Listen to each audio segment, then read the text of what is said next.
Elon Musk is off the hook in his securities fraud trial. Good evening, I'm Elizabeth Cook. And I'm Brian Yamamoto. The tech billionaire made a surprise appearance in federal court in San Francisco before his case went to the jury. Yeah, it took the panel just 2 hours to find him not liable for shareholder losses following his 2018 tweets about taking Tesla private. His reaction to the unanimous verdict came swiftly on Twitter, of course, where he wrote, "Thank goodness the wisdom of the people has prevailed." Our Wilson Walker was in the courtroom as the jury returned so quickly it caught a lot of people off guard. Wilson? Liz, the judge handed this case to the jury at 12:45. They were reading the verdict shortly after 2:45.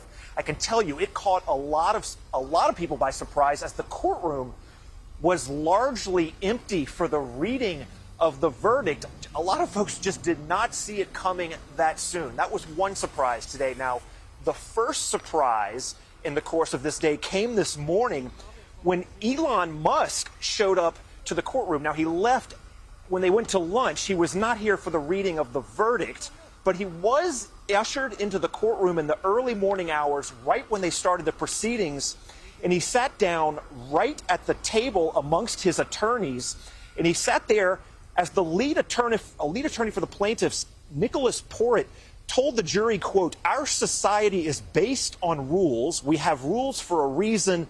The case is ultimately about whether those rules apply to everyone else and Elon Musk," unquote. Now, remember, shareholders were suing, claiming that they lost money when Musk tweeted that he was considering taking Tesla private at $420 a share, funding secured. Now, the defense had countered that Musk absolutely believed that he had a deal with Saudi investors, that funding was never really a concern, and that the class action lawsuit was basically a money grab. Now, I managed to catch up with Musk's lead attorney, Alex Spiro, as he was leaving the courthouse following the verdict. I asked if he was surprised at the quick decision. No, I'm not. Not surprised. No. There you go.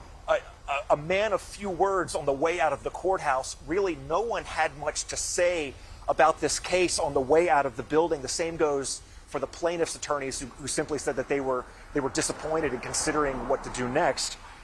Remember, the judge had already instructed the jury that the tweets were technically false and misleading. The question for the jurors was, did Musk know they were false, and did those tweets actually cost investors money? On one hand, this was a really complicated case. On the other hand, it was rather straightforward what was going on in Musk's mind, and clearly the jury was largely in agreement when that case landed in their laps this afternoon. And Wilson, you were able to speak to a juror leaving the courthouse. What did that person have to say? Well, he didn't want to appear on camera, but he talked a little bit about what went on. He said that, yes, there was general consensus amongst the jurors that it did take some questioning and some negotiating to sort of get down there. But obviously, within 2 hours, he did acknowledge that there was a lot of agreement in there. I asked him what was maybe for him at least, he didn't want to speak for others, what was the pivot there in that case? What really drove his decision? He says it was not the arguments made by the attorneys, but more his take on how that tweet read. Remember, Musk's attorneys spent a lot of time talking about am considering, as in that was the predicate there was that it was not a done deal. He's considering it. He's thinking about it.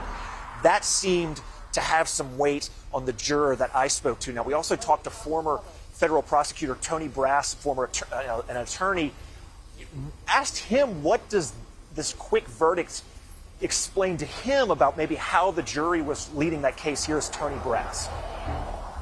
The significant part of this is that his defense team did a really robust job of putting on enough evidence to sort of support the notion that he might have meant it at the time, that he was going to be able to do it and intended to. So there was enough there, I think, for a jury to sort of think like, maybe he did intend to do it when he sent that tweet and wasn't lying at the time.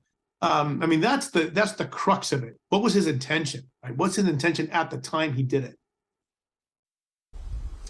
We said last week when Musk was on the stand that there's a very real possibility that the tweet was terrible. The tweet was an awful idea on Elon Musk's part, and yet it would still not be an act of fraud. And clearly the jury was really right there with that after 3 weeks of testimony and a lot of technicalities about securities fraud. It really did come down to what was he thinking, what was the intention with that tweet, and we got a verdict in real short time there. Yeah, it's interesting because there's a lot of nuance with this case a little bit too, and then a lot of kind of little details. I'm curious, Wilson, when the verdict was read, was there any emotion in the courtroom? What was sort of the reaction? Well, you know, as we mentioned, Musk not in the courtroom. We don't know if he was exceedingly confident or thought this maybe was going to come back on Monday, like a lot of other folks might have. The only real reaction was over on the defense attorney's side. A lot of, happy faces, and they all kind of, a lot of them wheeled around and looked at each other and looked pretty excited once the verdicts were fully read out. I get the feeling, just sort of having looked at the plaintiff's side, that there was a little shock there, that how quickly it came back and just to, sort of get routed like that. So a couple surprises along the way today. I think it'll be interesting to see if any of the jurors after a day or two come out and say a little bit more about how they were fielding all of those different ideas coming at them. And some of it, of course, was Musk as a person himself, as this sort of larger-than-life business figure. What did that have to do, perhaps, with some of those jurors?